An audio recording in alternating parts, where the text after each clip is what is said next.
The theme this year for our home tour is Silver and Sage. It represents silver, which is the 25th anniversary of the Land Conservancy, and sage, which is the coastal sage scrub that we work so hard to preserve here at the Nature Center. So we're at the White Point Nature Education Center, which was built by the community about 8 years ago. This land had originally been owned by the military. It's also where the 2013 White Point Home Tour will be held on Sunday, September 15th. Leslie, I understand you know a lot about the actual homes we're going to see. What we do is we collect 5 homes from the San Pedro area. We request 5 homeowners to open their doors so that the community can come and see these homes. They are lovely. We have several cliffside homes and homes with marvelous views. And people sometimes don't think of San Pedro as a place with beautiful homes, and we have them here. Do you have any sort of parameters when you look for homes? Do you have ideas on certain things that you would like? I mean, I don't say you want a shock value, but you probably look for things that are really different. We certainly look for variety in the art that the homeowner might have, the architecture, the backstory. And so this year you'll find several of the homeowners who have done a lot of work on the homes or who have actually built the homes themselves. But some that are quite new, some, one really that was built last year, and some that have been around for 40, 50 years. So we really look for variety because that's what makes it interesting. It's always impressive, Leslie, to talk to people who've been involved with the Palos Verdes Peninsula Land Conservancy. Tell me briefly a little bit about your background.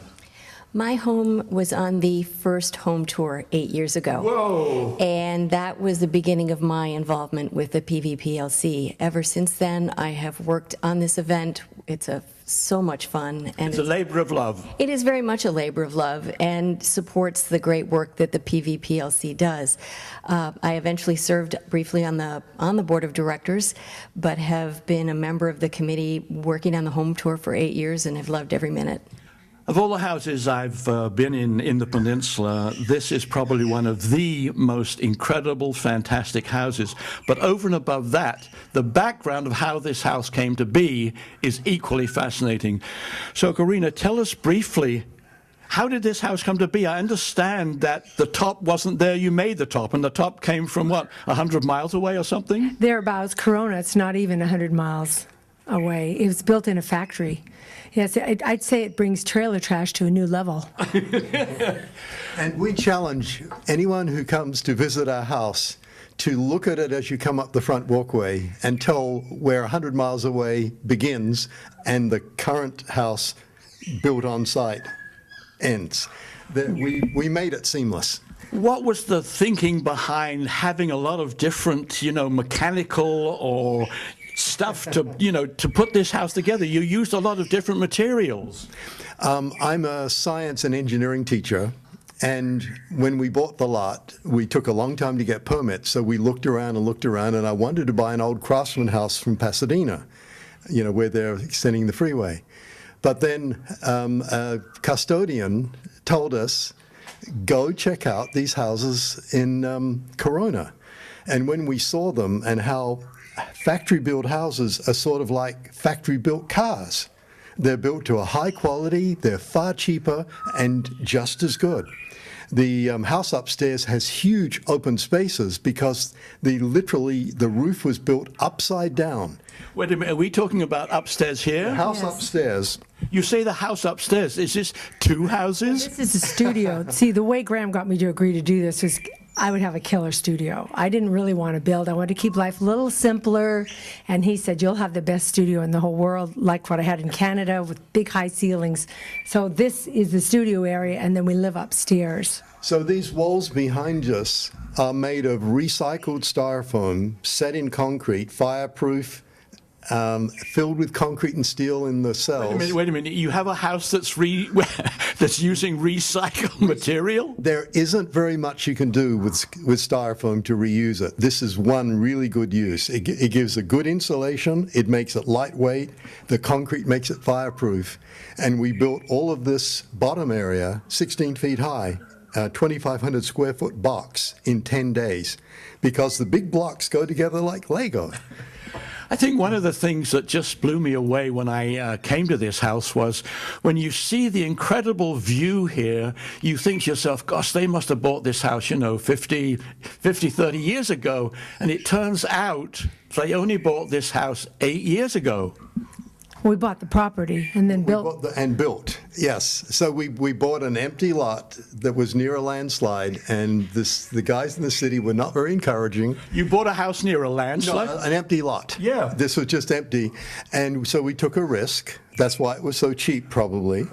And Well, that's why there's $150,000 worth of caissons and foundation concrete in the before ground. we even built. Because thank goodness the city made us do it. But what's Because look what happened down the street. What's $150,000 for the foundations plus $50,000 for the land for a double oceanfront lot? So we did luck out by getting a cheap piece of land and really excellent foundations. An artist's dream to have such a killer studio. So I'm very, very fortunate. I have my drawing and painting area, my sculpture with metal work, my gallery area, and then I could just go upstairs and have a laundry going or having something cooking on the stove. An artist's paradise. I know our viewers would be fascinated to have you tell us what is it out there with those stones, and then you said something about the red car, so tell me about that. Okay. The sunken city is visited by most teenagers around San Pedro and the Hill. And they don't know that the ruins over there used to be the Ocean View Inn. And in 1929, when the slide began to happen, pipes broke underneath the hotel. By 1932, it was dangerous, and the house at the end of Carolina, which is an empty lot now, was moved back into the neighborhood. The street got destroyed. The Red Line used to run on tracks right along Paseo del Mar in front of Walker's Cafe. The red car trolley? The red car trolley. They used to sell tickets in the round window inside Walker's Cafe. We're sitting in yet another fantastic house on this tour, and it is another house that has a marvelous, marvelous view of the ocean. And we're talking actually with a very distinguished lady by the name of Lois Sprung. Tell us a little bit about your background. I know that you're very into watercolors. I'm a past president of National Watercolor Society, which is one of the most famous societies in America today. The only other competitor we have is American Watercolor Society, which is in New York. So we are the West Coast National Watercolor Society. This house that you're living in, I understand that you've lived here 40 years. When you came here in San Pedro, the house, I know that you built it yourself, but was the land completely vacant? I mean, there was nothing here? There was nothing here but gophers and wild plants. And you decided, I guess, with your husband to build a house here. And let me just read something for our audience. The house has no plaster or drywall. The walls are made of mahogany wood panels or fabricated Celotex panels.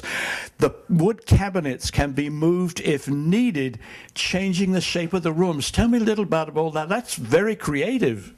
Yes, my husband was way ahead of the group 40 years ago when we built, and he always thought it'd be nice to change the size of a room. So our 2-foot by 4-foot cabinets, which we use for storage and clothing and have shelving in, they can be moved.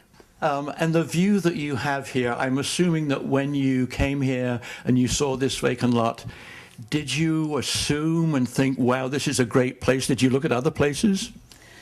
We were looking for empty lots because we knew we'd build again. The house we had in Playa del Rey, we built. And it was 17 years old when they tore it down. So we knew we'd build again on the ocean. But tell me, why did you choose art? I mean, of all the things that you can do as an artist, what was it about watercolor that intrigued you? Well, I do all kinds. I do oil and pastel and pen and ink. All art was part of my love, and I just fell in love with it. And where can people see some of your work? Well, I have work hung in the National Watercolor Society building, but I have to tell you, it's in the men's room and in the ladies' room. And I love it. We've just given you a glimpse of some of the many fascinating homes in San Pedro on this Palos Verdes Peninsula Land Conservancy tour. And I hope you will come and see the rest of them on this really intriguing tour. Until next time, I'm John Clayton.